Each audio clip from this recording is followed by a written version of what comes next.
It actually came out really good. It's actually in the refrigerator right now. I made it last night, so I really don't need to cook right now. But I just want to use my air. I keep wanting to call it an air fryer. It's not my air fryer, pressure cooker. I just basically wanted an excuse to use my pressure cooker. So it's on airtight. So we can go ahead and get this started. Now, what I like about this is, and this may be just for all pressure cookers in general, especially the digital ones, you have a screen, obviously, so you can kind of control, you know what I mean, what you're doing and see it. But this thing cooks a lot faster than, like, I guess the more traditional cooking methods. And again, I'm not sure if that's a pressure cooker thing or if that's just like a digital pressure cooker. I don't know, whatever. So let's go ahead and get this thing started now. Hold on, let me see if I can show you guys real fast. Okay, so basically what you want to do is I have chicken in here. There's a poultry setting that you push that turns it on, and then if you want to increase the time, there's like 3 different time increments. Hey, I didn't say no. Stop. I wasn't ready. So you got to be quick with this thing. You press poultry. If you want to increase the time, you hit this and see how it changes. So it's less, more, normal, and then more. I'm going to do more, so that's the 25 minutes. That's the maximum time you'll need for this. And then it switches over to the on. And basically what it does is preheats, and then I guess it builds up pressure.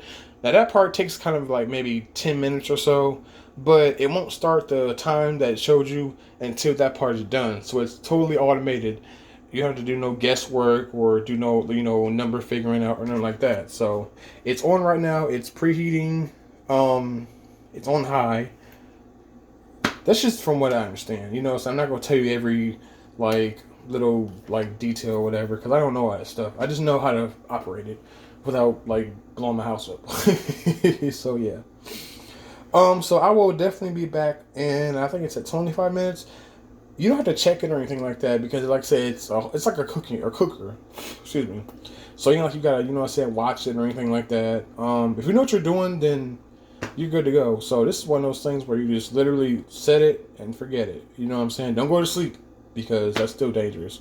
But so in 25 minutes, I'll be back and I will show you guys the end result.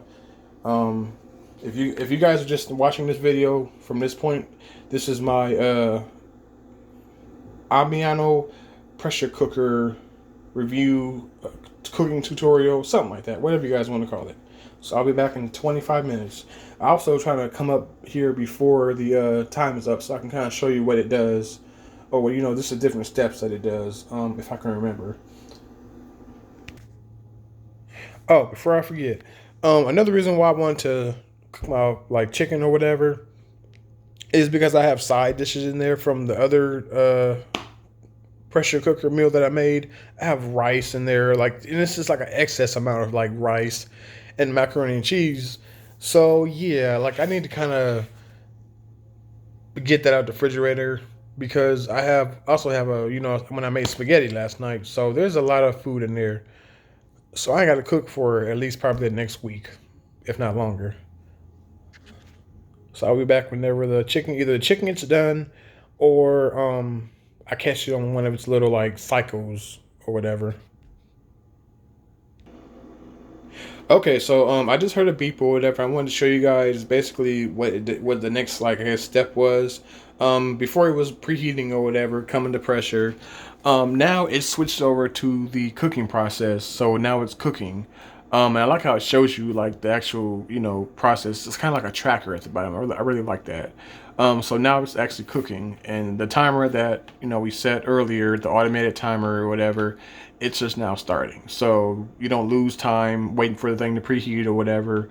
Excuse me. So 25 minutes to chicken perfection ish.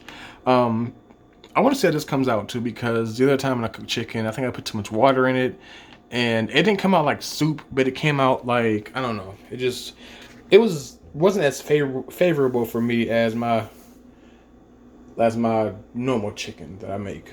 So, anyway, so I'll be back with you guys in 24 minutes. Okay, so the time is up on my pressure cooker for my chicken. Um, so let's see here. Now it's on the keep warm function. And I think I would stay that way up to 24 hours, but I don't see no point in leaving food out for like more than a couple of hours at most. That's just gross. Anyway, so what I'm going to do is I'm going to let the steam off of this pressure cooker by simply doing this valve. Now it's on airtight right now, and then I'll do it to the right. Ooh, that thing scares me. I'm sorry, y'all. Shit, fuck. I should not do it with my camera so close. There you go. So basically, the air is coming out, the steam is coming out right now. That's built up into the pressure cooker, and once that stops steaming, then I'm clear to open the lid. It's pretty self-explanatory. I'm gonna move that up some so that steam isn't like getting on underneath my counter and all that stuff. That is wood. Okay. And like I said, automatically it keeps track of the keep warm time that you know, how long it's been keeping warm. It's only been a minute right now. And like I said, I think it goes up to 24 hours. So, yeah. Like I said, once this is done hissing, then I'm good to open it. And then I'll show you what the chicken looks like. It smells really good. And I'm actually hoping that it's done. I've always wanted a way to cook chicken faster and, like, in one pot. You know what I mean? As opposed to, like, I don't know. I just wanted something different than the conventional method. A more 2020 method or whatever, and I finally found it with my pressure cooker, so I'm really happy. This is actually letting off a lot of steam quicker than I thought. With every use, this thing, it seemed like it's easier and easier to use. Like I said, last night I made spaghetti in this thing, and it was my first time. I had no clue, you know, what to do or what steps to follow. You know, there was no recipe, so I just kind of winged it. And first time actually came out really good. Matter of fact, I'll show you guys spaghetti that I made.